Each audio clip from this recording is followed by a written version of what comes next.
So yesterday I was looking on one of Whitset's videos, and he was talking with Brenda, and they were talking about a stellar parallax. And It's very simple. I'm asking you for evidence that we move around the sun.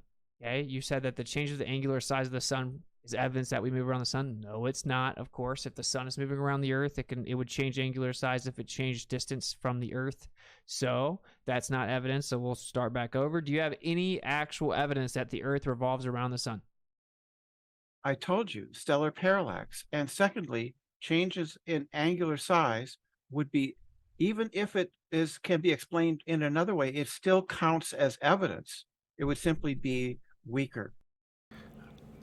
as a factor of being able to tell whether or not we're moving around the sun, and I personally think it is a good factor. It's one of my things that I think it's just fine, because if you have a look at this run, this is Solarium here. So one of the things I've mentioned to a few people about Orion's belt and how that's pretty close to the horizon here. So this is the ecliptic plane, this red line here, and as you can see, this is it's lined itself up with the sun. So wherever you are, and however you collect your data on the on where stars are, you can collect data all year round, and then find out where particular stars are, and you just plot them all year round. And so you should be able to collectively, have data to be able to find out where you can find something, and then compare that to other planets and other things like the sun and the moon and all that sort of stuff. So these guys already obviously know where Orion is, and if you move through time, so if Orion's over here and the sun is down below us, and let's say we move to April, you can see that Orion is closer to the sun, and then by May, it is right next to the sun. Now, if it goes to June, look at that.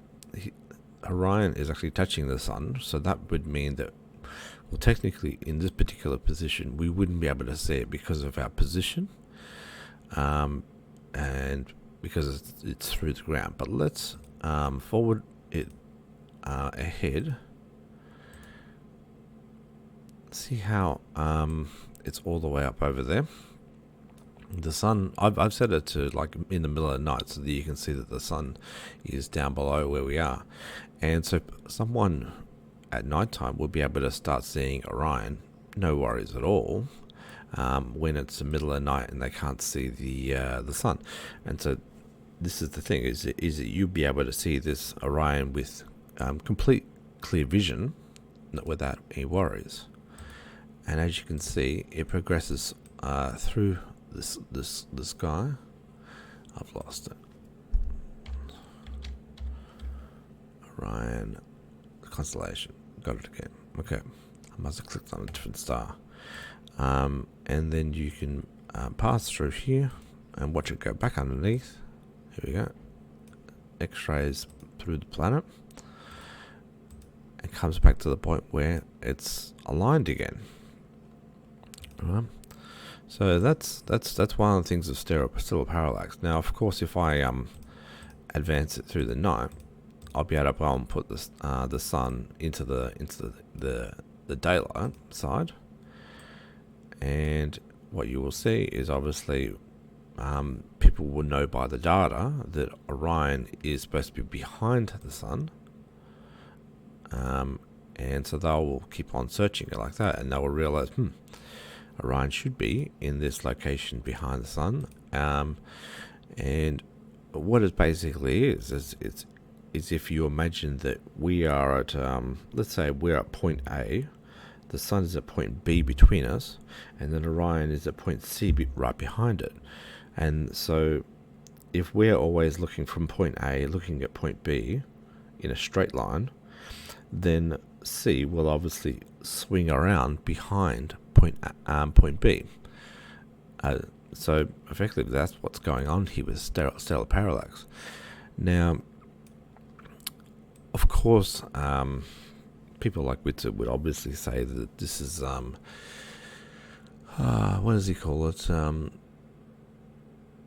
actually can't remember what he called it. It was like a kinematic equivalence, or a dynamic equivalence. That's the word he was trying to say. So he would say something like this, that this is a kinematic equivalence or a dynamic equivalence, because the stars is a sheet behind it, and perhaps the sun is like just disconnected from the sheet, perhaps. So if the dome has all the stars and the sun is in front of this dome of stars, then obviously they're disconnected. And so he would imagine, instead of us moving around the sun and seeing Orion a line behind it, that it would be more the case that we are standing still and that the stars are waving over top of us and the sun is waving over top of us. So they're the things which are moving independently from each other, and we're standing still. Well, there is a counter to that. And I realized it just yesterday when I was having a bit of a play with this. So if I look up Mercury, and Mercury under the heliocentric model is essentially a planet which is supposed to be. Let's have a bit of a look. I'll try to get my time of the sun. No, I mean, where it was, it's not bad. So Mercury is supposed to be a planet which is supposed to be orbiting the sun and not orbiting us. They might think that it's orbiting us from a geocentric perspective because we see it bound over us every single day like this. So you'd be like, oh, okay, well, it's definitely going over the top of us. Look at that, but that's every single day. If it does its job every 24 hours, and that is it really orbiting us every 24 hours, or is it just because we are seeing the change every 24 hours? So you've got to weigh up those two questions. Is it going around us every 24 hours, which means it's going mighty fast, or is it the fact that we simply see it off in the distance and it might be orbiting something else at a much slower rate? Because that's the thing, for everything here to move everything at 24 hours, they're all doing absolutely blistering speeds in synchronous. Like all these stars, if we focus on like maybe just one or two stars here, they've all moved through the sky in synchronous, right? And they've all done it at like 100,000 kilometers per hour each. How can all of these things all move through the sky and be in the exact same location perfectly, and then be traveling at astronomical speeds? And this includes all these wandering stars, the Venuses and the Mercuries and the Suns, the things which and Mars, the things which are supposedly independent from the sky above, are all still doing the same direction and the same synchronous speed, with only a minor variation of maybe they've drifted 1 inch for the day, right? So that maybe they're like 1 inch slower or 1 inch faster, but essentially they're somewhat synchronous with the rest of the stars. Now, so if I focus my my thing on Mercury, I'm just going to bring it a little bit closer to the horizon so I don't get a whole lot of buffeting on the thing. And if I punch it through the months, right, or maybe I'll do it through the days. How about I do it through the days? Have a look at this, right? See how Mercury goes zoop and goes all the way over to the right, and then zoop, and all the way over to the right, and then all the way over to the left, all the way over to the right, and then all the way over to the left. Look at that. See, Mercury is wiggling around the sun. And look at Mars. Mars is passing behind. Now, where's Venus? Venus is kind of doing a rather large wiggle around the sun too. So, I think you've already seen about 5, wiggles of Mercury around the sun. So how about we focus on Venus this time round? Let's get a little bit higher. Let's get a little bit higher because it seems to have a bit of a bigger radius, right? So let's punch the minutes forward and let's watch the positions of Venus around the sun. It's going further away from the sun. Now it's going back towards the sun. Right? Oh, it's out of view, the stupid thing. Let's go again. It's going up to the left of the sun, and now it's going closer to the sun, and then it's going to fly straight past, right? And passes, well, it's just about to pass through the sun, right?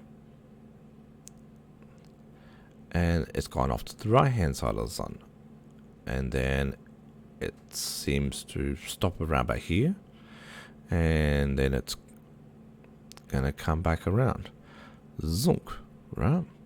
It's gone to the left, and then it's gonna come back and then go around to the right. So I mean, look at that. I mean, they are clearly wiggling around the sun in some format. I hadn't done this one. Let's have a look at Mars. I'm kind of curious to where Mars is going to go. So, it's panning further and further away. Let's have a look. Yep, it's further and further away. It's going around the back of us. It's going all the way down to the floor. Here's the floor. It's going all the way around the back.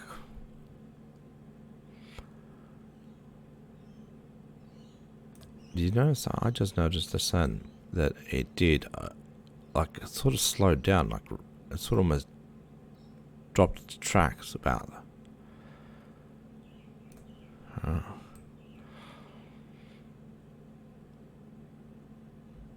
It kind of slowed down just right about there, and then it's quite distant. Here we go.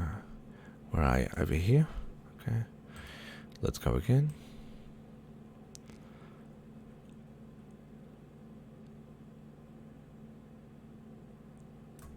Come on, focus.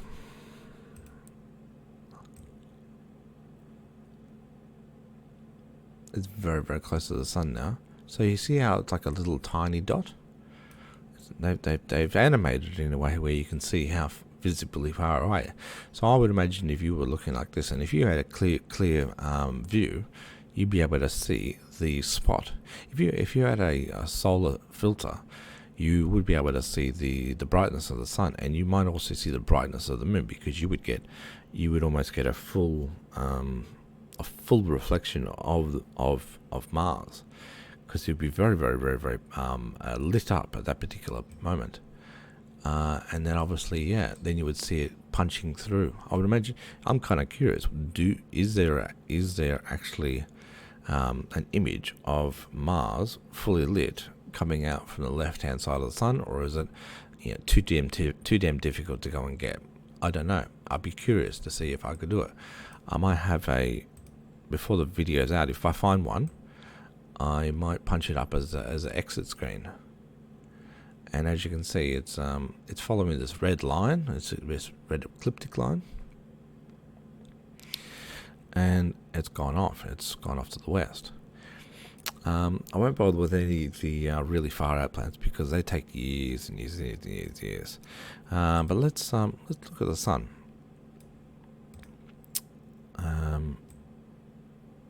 You follow the sun, and well, that one was boring. There's no point doing that one because we can already tell. But essentially, that's it. So that's stereo parallax. So stereo parallax, I think, is a very good descriptor of being able to find out what we are seeing and how they're relating, because it seems Mercury has a very, very tight little wiggle around the sun, and Venus has an even less tight wiggle around the sun, and comparing it to Orion's belt, we've got a very comparable position, and we'll be able to figure out when we are behind Orion's belt next time. So I think Orion, the stellar parallax is a good thing. I've also been thinking about it from a mechanical point of view, because they say, how do you mechanically figure out whether or not we're orbiting around the sun? Well, look, these guys are obviously doing this basement ring laser gyroscope, right? If you align that with the particular your latitude or whatever like that, so that it is aligned with the orbit of the Earth, you would get it spinning around every 24 hours, right? And you'd be like, well, if it does get that sort of result, you go, well, there you go, I've got my result for how much it's spinning. But you would need it running for 365 days for the year, right? So that you could detect a 4-minute change, because I'm sure that you would get a 4-minute drift every single day for the entire year, and that would be a sufficient result. So there you go. That's how you should be able to do it mechanically.